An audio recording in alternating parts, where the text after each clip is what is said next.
J-Dog, I would say that the days of the big key power forward being a massive recruiting target to take clubs to the stratosphere are over. Yeah, I think I've made that decree for the last 4 or 5 years. I agree. You agree? There's no argument here. So I totally agree. I would not even draft a key forward anymore. I would not pay a big forward big bucks anymore. And where this has sort of come from is Oscar Allen is a free agent this year. He's commanding a bit of interest from Melbourne, Hawthorn, maybe Geelong, maybe the Western Bulldogs. There's a lot of clubs going around. A few. Yep. Now, is he worth it?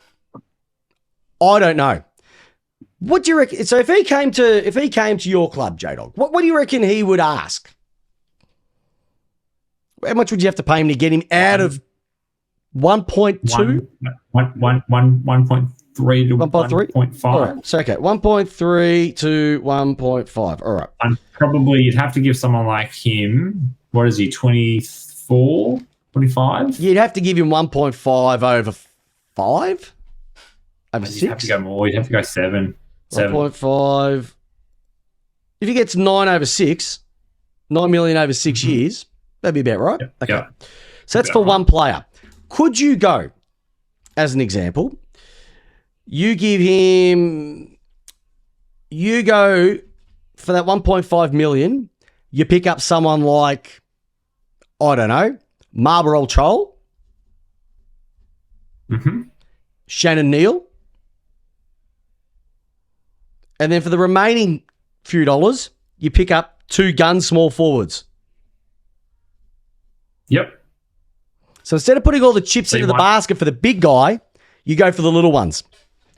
Here's why. Because just from some of the results we've seen so far this year in 2025, if you have a look at the top of the goal kicking at the moment, there's a plethora of small forwards leading it. Now, we're only, like I said, 3 games in.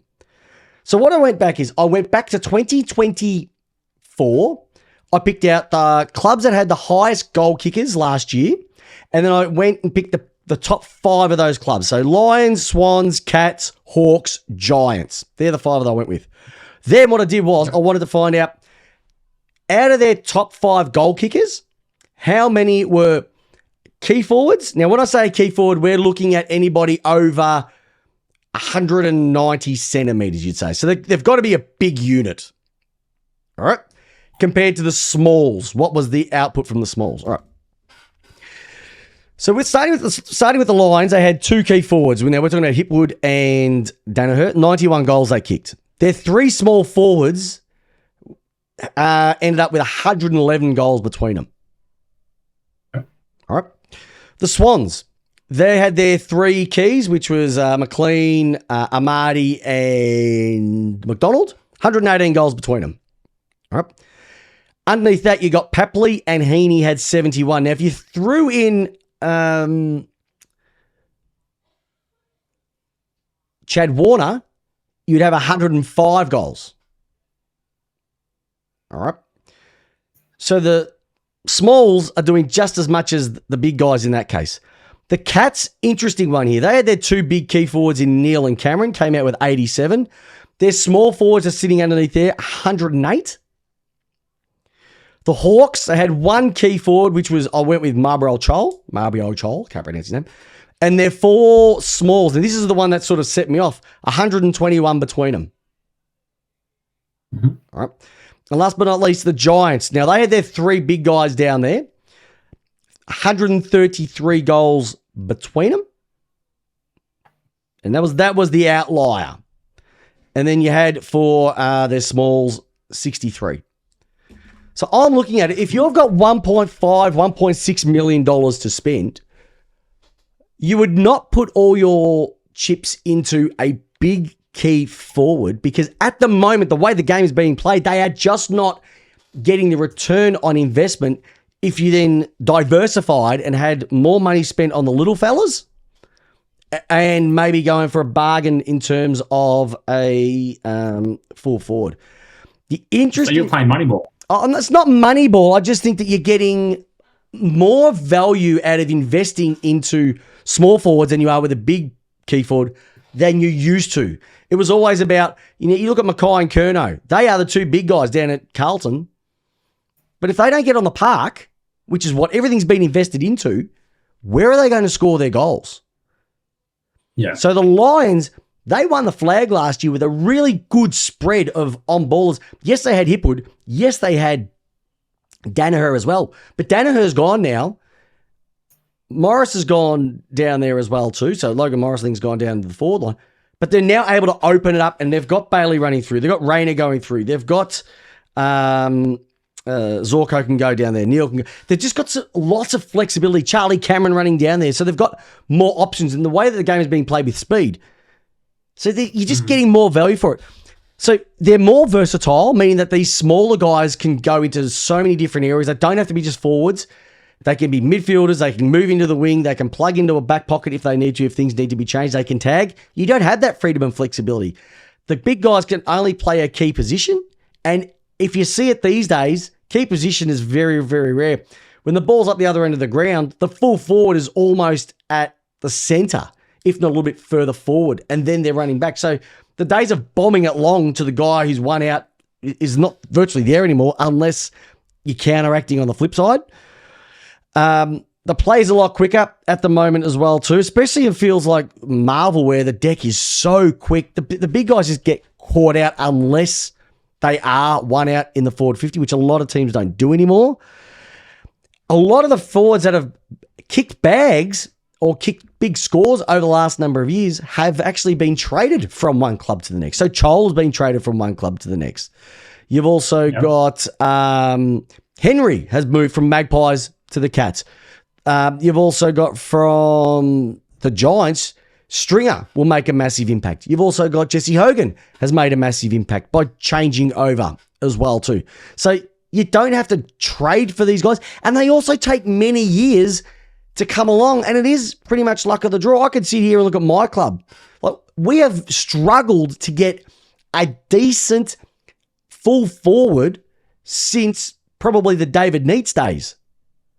But we've had Lucas Cook, we've had Jacob Van Rooyen, we've had Jefferson, we've had Lucas Kentfield. We did have Jesse Hogan and he went back, but the whole point I'm saying is that they take longer to develop and it's a lot more hit and miss than you will with a small forward. Because if a small forward doesn't flourish, he might be able to move to a wing. He might be able to move to a back pocket. He might be able to move to a tagger like James Jordan has done. Can't do that with a big guy. And so I'm just sitting back and going, if I was setting up a team for the future, I would pretty much try and look around the leagues and go, okay, who could I pick out? Because I just need them to make a contest. And then invest in, a Watson or a Toby Green, a Charlie Cameron, a Brett Daniels, a Cozzy Pickett. I'd invest in those smaller whippet types who can cause the chaos, burn their opponents off, and get to the right place a lot better than relying on the big guys to hit the big bags, because it just doesn't happen anymore. Now, Jules Julio has said, what about Ben Brown? Well, we didn't actually draft him. We traded for him. So there's a perfect example of we found a need and we got him in, we win a flag. So I think you draft a lot of the midfielders and then you need to maybe plug for your need. And Hawthorn have done that brilliantly under Clarkson, and they're going to do the same again under Mitchell as well too. What do you reckon? It works. It works well. I agree to some extent. It works well when you've got those dynamic pockets or small forwards. The problem comes with what you're saying is the issue where you might have two really good key defenders, and so one will put body on the tall defender and then leave the second up for a free mark. Yep. So if the ball doesn't hit the ground, then you're in a lot of trouble. And I mean, Pep's, our two teams have had these issues where the ball will come in and you're just thinking, why are you kicking this ball in the air? Because their second or third floating halfback is just going to come in from the side and mark this, and it does. Yep. So I love what you're saying, and I totally agree with you. I think the days of spending big money or investing big draft stocks into a key position forward are over. I think contested possession is important. And to your point, having those forward players there, but you need a structure to support that type of football. And you need your centers, halfbacks, and forwards to also buy in that the big long ball in, the big 55-meter launch into the forward 50. Yep. This is not our game. We're looking for short 25, 30, 40-meter passes. And the way that forward lines are getting absolutely chock-a-block with defenders, like there's 18 defenders almost in the back 50 these days. You're better off going the mongrel ball along the ground than bombing it into the air and letting the tall backman. So from a tall backman perspective, I think they're massively valuable. You need to have the tall backs because clubs, if in doubt, will bomb it in, and you're able to either knock it out, punch it out, spoil, or even take the mark. Down the forward, it's a lot harder for them to be able to clunk it. And so I still think you need the big boys down back.